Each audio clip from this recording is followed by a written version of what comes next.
મારા દરેક વાલા મિત્રોને જય શ્રી કૃષ્ણ। મારું નામ કમલેશ દવે, સામવેદ આચાર્ય, સુરત, ગુજરાતથી।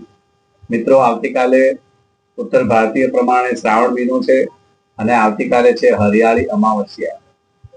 એ અમાવસ્યા એ શંકર ભગવાનનો પણ દિવસ છે અને ભગવાન પિતૃઓનો પણ બધાનો દિવસ છે। તો શંકર ભગવાનની જેટલી પણ પૂજા બને તેટલી કરજો। ભગવાન શિવજીનો રુદ્રાભિષેક તમે કરી શકો છો। ભગવાન ભોળાનાથને તમે રીઝવી શકો છો અમાવસ્યાના દિવસે। પિતૃઓની માટે આપણે એક કળશની અંદર દૂધ પાણી મિક્સ કરી તલ જવ નાખી અને પીપળે પાણી ચડાવવાથી તમને ઘણો ફાયદો થશે। પિતૃઓ તમારા બધા ખુશ થશે, કારણ કે પિતૃઓને જળ, દૂધ અને પાણી સિવાય બીજું કંઈ એમને વાલું નથી। તો એ તમે ચડાવશો તો ખાસ એ તમારા ઉપર રાજી રહેશે। કોઈને પિતૃદોષ હોય એ લોકોએ ખાસ ચડાવવું જોઈએ। અને આવતીકાલે અમાવસ્યા છે તો કુંડળીને લગતી પણ પૂજા કરવી બહુ જ સરસ છે। એ પૂજા કરવાથી તમને 100% 100% ફળ મળે છે।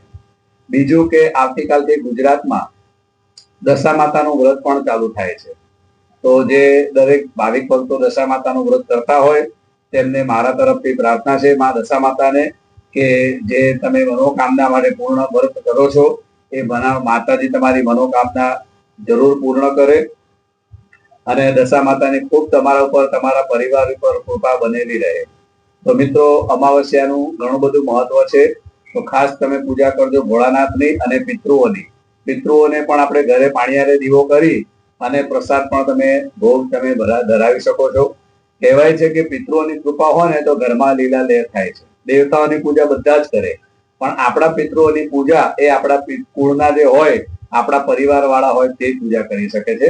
એટલા માટે મિત્રો, ખાસ આ પિતૃઓનો પણ દિવસ છે તો પિતૃઓને યાદ કરજો અને ભગવાન ભોળાનાથને યાદ કરજો। જય શ્રી કૃષ્ણ। આ વિડીયો જો તમને સારો લાગ્યો હોય તો સબસ્ક્રાઇબ કરજો, શેર કરજો, કોમેન્ટ કરજો અને લાઈક કરજો।